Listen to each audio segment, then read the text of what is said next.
everyone. Welcome to Three Cups Full. Come sip with us. For free-flowing conversations about life. Love. And everything in between.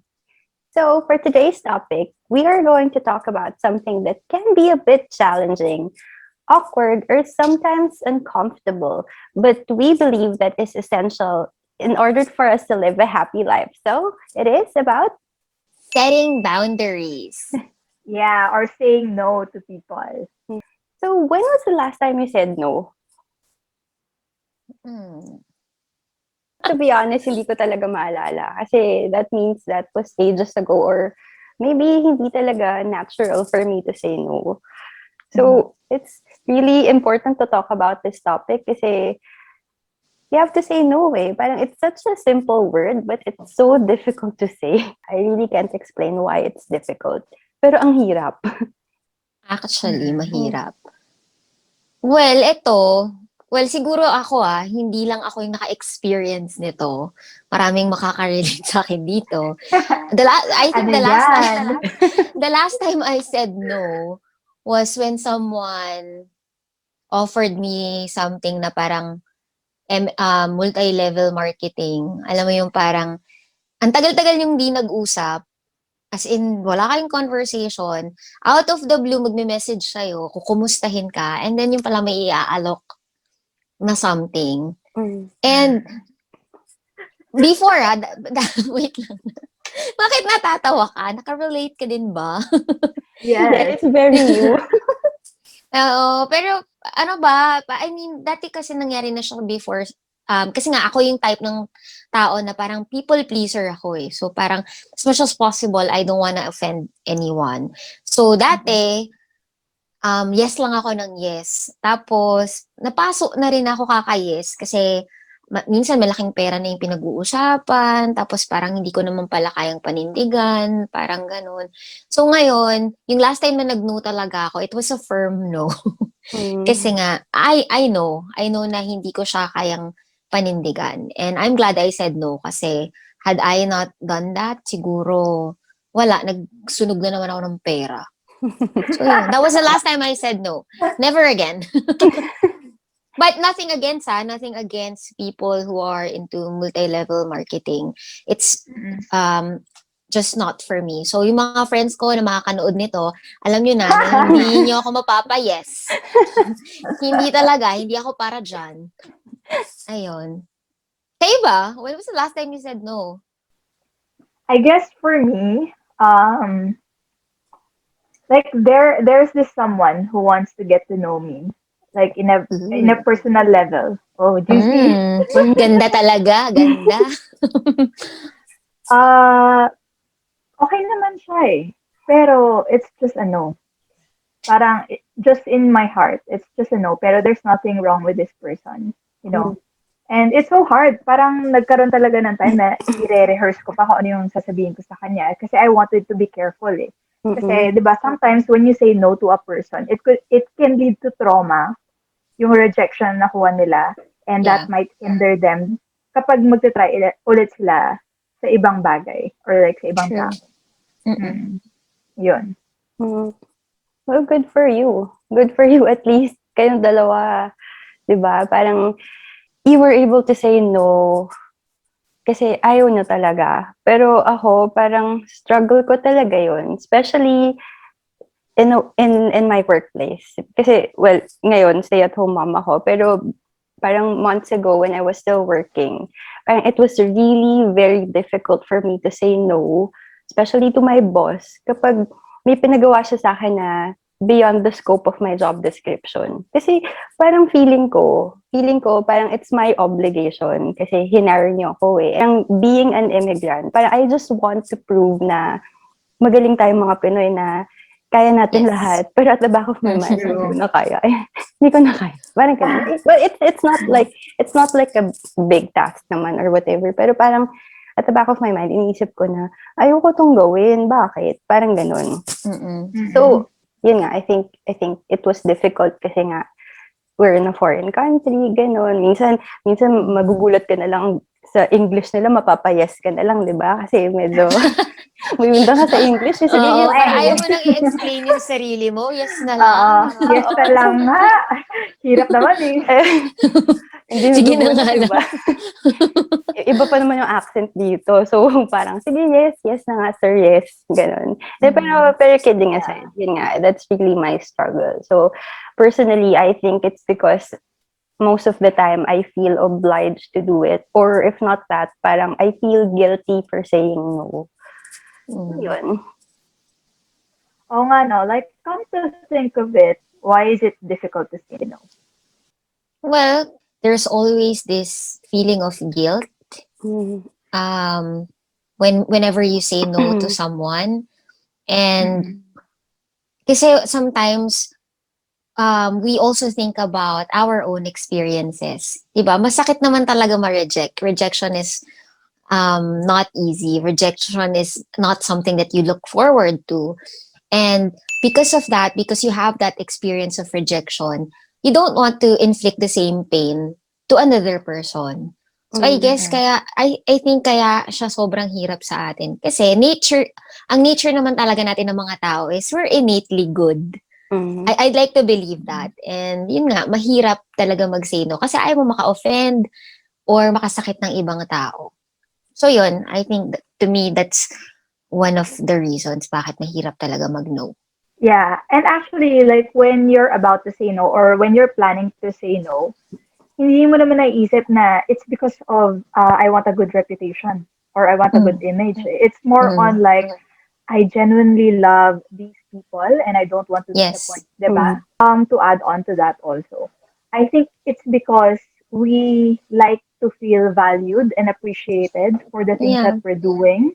Agree. So, alam mo yun, gusto natin na, parang nabuboost yung ego natin na parang pag ginawa mo to, people will like you more, or like, Yeah. yeah, yung ganon. Pero, sometimes, yun nga, we have this false sense of responsibility. Parang meron tayo sometimes a superhero complex na mentality, True. which is not so good. Kasi, parang we highly think of ourselves more than we should. May ganun, di ba? Parang, if hindi ko gagawin yan, sino gagawa, di ba? Pero, True. in reality, hindi naman laging ganun eh. Sometimes, well, wait, hindi naman applicable yun sa lahat ng situation. Like, for example, like, papa-breastfeed ka. Talaga ikaw lang naman talaga makakagawa nun, di Walang ba? ibang pwedeng gumawa nun. Walang iba, hindi mo pwedeng iasa sa asawa mo. Yun. Pero there are situations na pwede kang mag-delegate or like pwede kang mag-say no because someone will step up to do it. Yun. Pero, well, adding to that, hindi ko alam kung tama yung theory ko or, well, kung nakikinig ka, pwede mong i-debunk tong theory na to or tong idea na to. But I feel like that superhero complex is more common with women. Na parang we want to do it all. Na parang paminsan, kahit ayaw mo nang gawin, pero parang you're so obsessed with everything being perfect, you end up doing it na lang. Kasi like my husband, si Gab, sobrang dali sa kanya mag-no. Kasi ang bilis niya mag-no. Hindi, wala. Wala lang. Tapos sa kanya kahit walang explanation. Pero ako parang, nakakahiya. Paano Mahirap. mag-no? Ganyan. I don't know if that's just me, but I feel like it's more common sa ating mga babae to have that superwoman complex. And to add to that, parang mas mahirap to say no kapag loved one mo or yung person na nag-ask sa'yo ng favor is someone close to you. Kasi, ewan ko if it's also the same in other cultures, but mga Pinoy kasi, parang meron tayong utang na loob mentality. Alam mo yun, na parang, True, yeah. Kunyari, yung mom mo yun nag-ask ng favor but you're very uncomfortable in doing it. Pero inisip mo, ay, mami ko to, ganon siya nagpalaki sa akin and everything. So you end up just doing it for the heck of it. So yes ka lang ng yes. Ngayon, so this brings me to my next question na, how do we deal with people who don't take no for an answer? You wala don't na. deal with it. You don't deal with You don't them. deal with them. You let go of them. Charot. FO na. Kulit mo eh. Oh. I think mas mahirap to deal with people like that. Kapag nga, sabi mo nga kanina, Mika, mas mahirap if they're important people in your lives. Mm-mm. 'Di ba? I mean, it's so easy to cut off or it's so easy to say no to a person na hindi naman nagmamatter sa buhay mo, 'di ba? I mean, there's no fear of being rejected. There's no fear of being hated or something like that. But I guess how do we deal with people like these? Siguro proper communication, making sure na naiintindihan ng tao na yon why you're saying no. Mm. Kasi I think kung um matino siyang tao, kung matino siyang tao, and if that person also values and respects you, then I think maiintindihan niya why you're saying no. Kahit gano pa siya kapilit. So, pero pag ano pa rin siya, adamant pa rin siya, and ang kulit pa rin niya, kahit na maayos mo nang ine-explain yung sarili mo, then wala na sa'yo yung problem. And then sabi nga ni Ian, don't deal with that person anymore. Kasi mas-stress ka lang. But again, proper communication, just explaining why you're saying no is also very critical. Ako, how do I deal with it ba? Oo nga. Sa totoo lang, paminsan, I don't deal with it. Parang ini-ignore ko lang. Pero, siguro, as years went by, parang it's easier for me to say no na ngayon. Kasi parang, I shift my perspective, my mindset towards saying no. Kasi, like, saying no to other people could mean a yes for somebody. Like, for example, if I said no to this opportunity or this position, it could be a yes for somebody. It could mean, for somebody to step up into a leadership role, or somebody to try this opportunity that you've been doing for all these years and you're so comfortable with it na. So this person can try it and grow, 'di ba? Yeah. And yun din, parang if you're saying no to somebody, it's a yes to yourself. It's a yes to doing things na you like.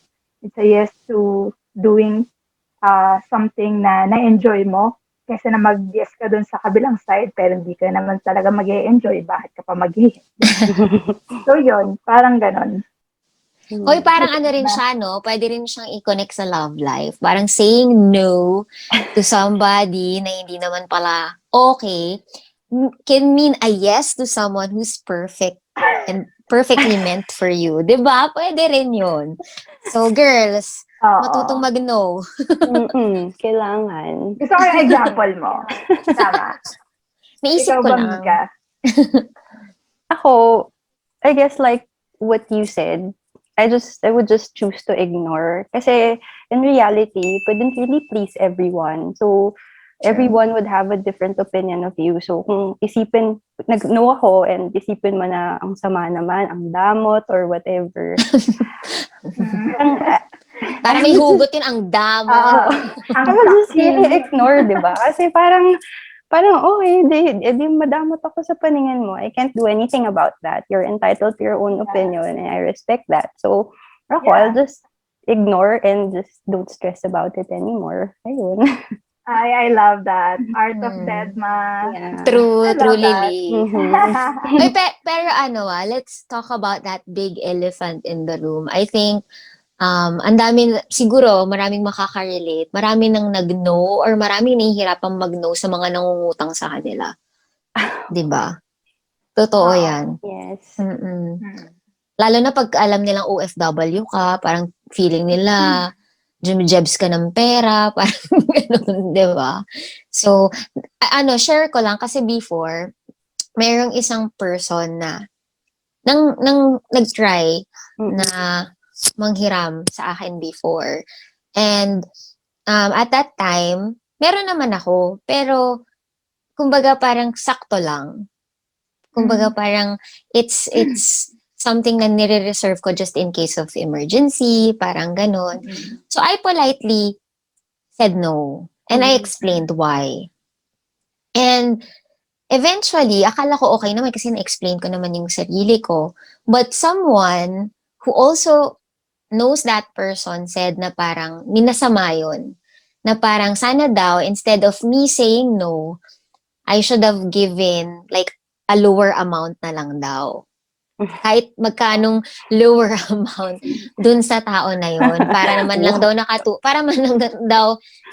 nakatulong ako. So parang nung time na yun, nung una parang, oh my gosh, may na-offend akong tao. Oh my gosh, yun to na yung tingin nila sa akin. Pero moving forward, as I have gotten older, parang na-realize ko na, ay, parang I shouldn't have felt bad about it. Kasi parang Mm-mm. I'm not obliged. It's Plus, not that's my your own money. responsibility. Oo, I Mm-mm. worked hard for it. Hindi naman ako umutang sa kanya before. Parang ganun. So, Mm-mm. so yun, parang natuto lang ako na, yun nga, tama sabi ni Mica na parang, you're not obligated.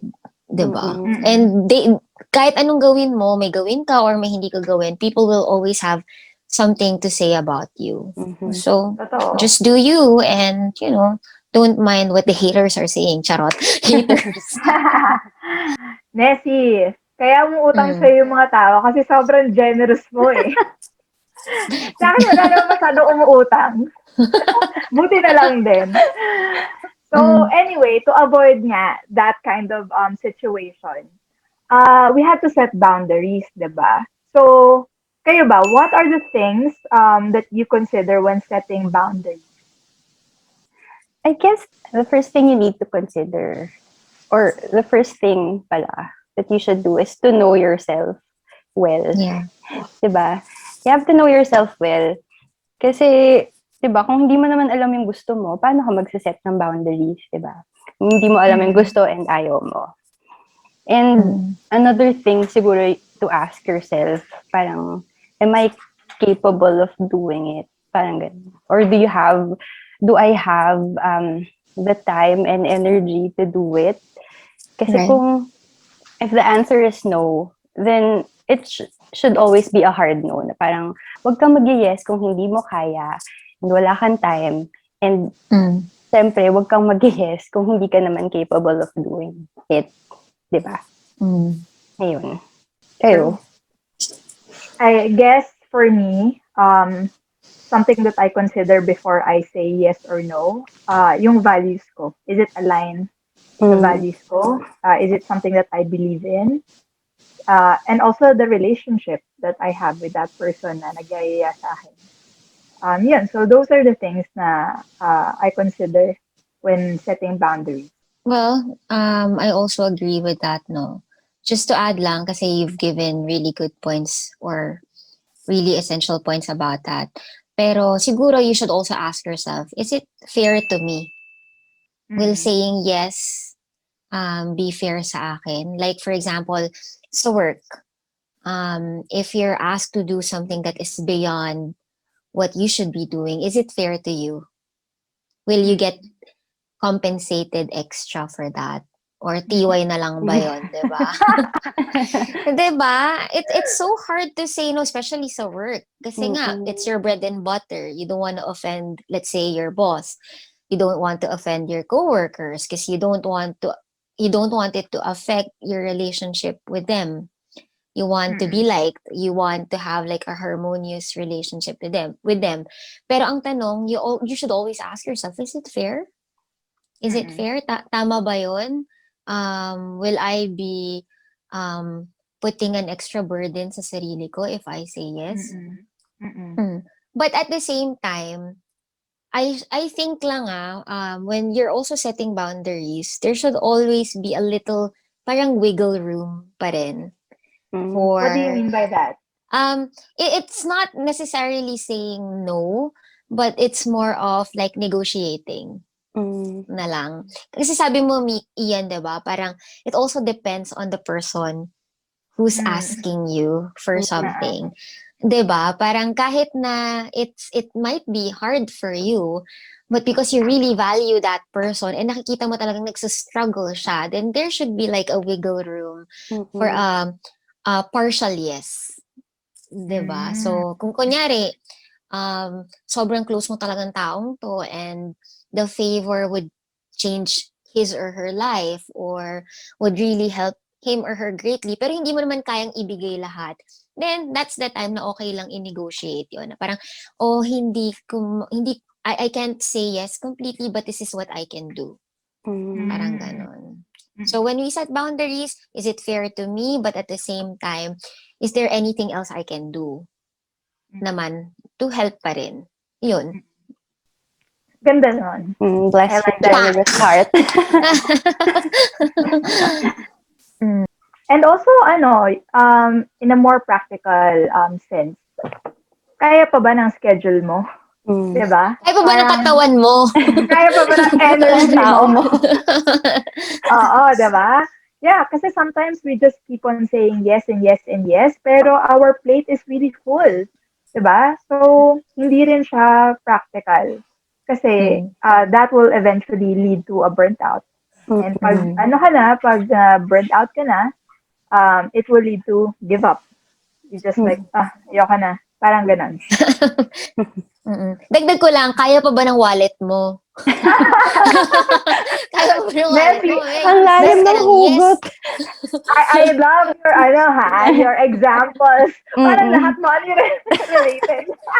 Di ba kaya pa ba ng wallet mo? Yes ka ng yes. Okay, sige, go, go. Tapos pagtingin mo Ah, sa ay, ito na lang pala. Kaya pala wala ako Mm-mm. naiipon. Parang gano'n. Kasi yes na lang ako ng yes. Di ba? Mm-mm. sobrang Mm. funny. Yeah.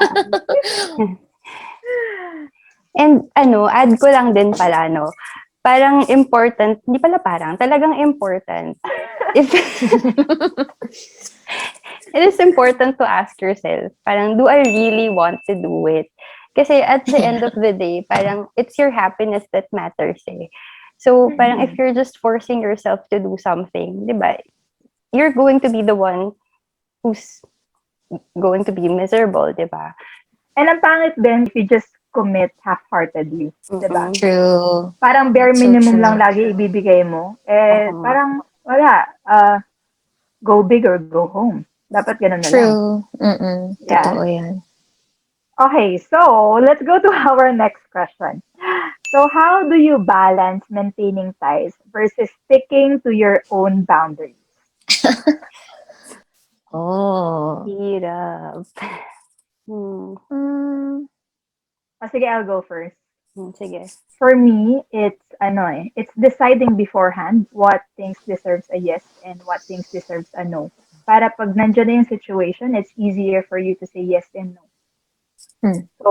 So ako, I already know kung ano yung mga bagay at saka mga tao na gusto kong mag-yes and mga bagay na I would say no. Like, for example, if the event is maybe like past 9 p.m., that's a no for me. Past my bedtime, yeah.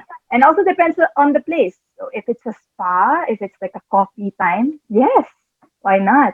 So, yun, yung mga ganon. Ako siguro, maybe, since it's difficult for me nga to say a hard no, baka pwedeng I would just offer some options. Kunyari, Yeah. kunyari sa family ko, like, ano ba? Ito, parang ano lang hypothetical lang. Kunyari gusto niyang magtayo ng business and he needs financial support from me. And I know naman na since I'm not working and we have been, di ba, syempre we have a family of our own, siguro parang the way na lang to show my support is maybe give him ideas or encourage him to like Mm-mm. pursue his business, ganun. Parang hindi naman kailangan monetary. I mean, even if I know na yun yung primary na kailangan niya, since hindi ko naman kayang ibigay, parang I will just offer something else na would also help him. Ganun. And I guess na, sabi nga, di ba the question is like, how How do you ano ba yung, balance? how do you balance like maintaining ties with people and at the same time, um, sticking to your boundaries, parang ganun. I Mm-mm. guess if, nasabi ko na to kanina, if the people around you truly love and respect you, they would also respect your nose. 'Di ba? They Mm-mm. would expect they would expect yung rejection na manggagaling sa'yo just because they know you have a really good reason for it. Parang you're not just saying no just because, no, ayoko lang. Hindi ganon. Mm. Kumbaga, you have Oo. like a really good reason for saying no. You would have said yes kung kaya mo talagang mag-yes, pero the situation calls for you to say no eh. Alam mo kanina while I was listening to what you're sharing, minsan kasi our yes, the yes that we give other people can hurt the other people naman in our lives. Mm. 'Diba? If like Mm-mm. for example sa work, if you keep on saying sa overtime, yes ka na lang ng yes, then it would hurt your relationship with your family. Mm. 'Diba? Kasi you won't be able to spend time with your son, with your husband kasi yes ka lang ng yes.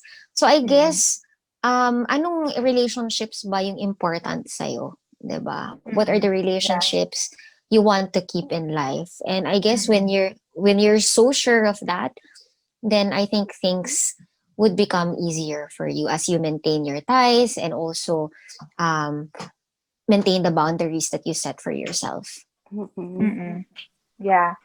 So, dapat, di ba, kung yung workplace mo will get, let's say, 3 yeses, dapat yung family mo will also get 3 yeses. Mm. Or True. Kunwari, even more. nag-overtime. Yeah, or even more. Yeah. Mm. Kaya yung mga ano dyan, yung mga asawa, mga jowa, 'di ba? Yung yes ka ng yes sa mga inuman, mga ganyan, mga labasan. Louder. Yung 'di ba? Yung yes mo ba Louder for the people at the back. 'di ba? Ma-hurt ba ni yung asawa mo, yung time mo with your kid, with your family, 'di ba? With Yeah. every yes that you give other people, how will that affect the people in your life or affect your Mm-mm. mental health in general? So hindi lang siya Yeah. sa work, you can apply this with anything, sa work, sa love life, 'di Mm-mm. ba? Financially. Mm-mm. So, yeah. Grabe, no? Just a two-letter word, no. Just a very simple concept of saying yes or saying no. Ang dami na nating napag-usapan. It has so many layers. Kasi you have to consider a lot of things when you say no. Or you have to consider a lot of people when you say no, di ba? Mm. Grabe. It's so simple, pero it's yet so complex. Ayan, now we have come to that part of our podcast where we share our cutaway or our learnings from today's episode.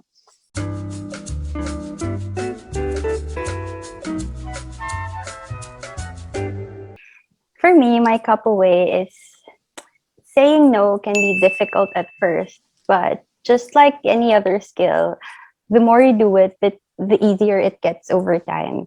Kasi, di ba, at the end of the day, we should always be living our lives the way we want it. So, and setting boundaries would help us protect our happiness. Kasi, di ba, boundaries don't really hinder our happiness, they actually protect it. Ay, ganda Yon. nun. The art of Pang Miss saying New, Yes. no. yeah, pang Miss New Zealand Miss New Oo, 2025. Zealand. parang no lang ng no. Practice makes perfect. Charot. Ako naman, my cup away from today's episode is that life is too short to say yes to things that will make you unhappy. 'Di ba? Mm-mm. Might as well live your life according to your rules, according to what you want to do, 'di ba?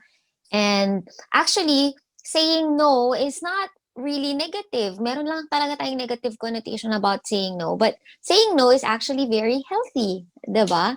So the more you say no to things that don't make you happy, um, the healthier your mindset will be. It's also good for your mental health. So it's okay to say no. Yes. Okay, my turn. My cup away from this episode is it's okay to say no because it could mean a yes for somebody else. And Mm. also, it's okay to say no because it's a part of taking care of yourself. If you're always saying yes to all things to everybody, then eventually you will get tired. And you can't really refill other people kapag pagod ka. So it's Mm-mm. important True. also. Yeah, it's important to take care of yourself by setting boundaries. So, all right, so we're going to wrap things up here. This is the end of our second episode. Thank you so much for joining us today. Please, please, please don't forget to like and subscribe to our channel. And if there's anything you'd like to share about our topic today, please feel free to comment down below. So come sit with us again For free-flowing conversations about life, Love. and everything in between. See see Bye. ya! ya. Bye!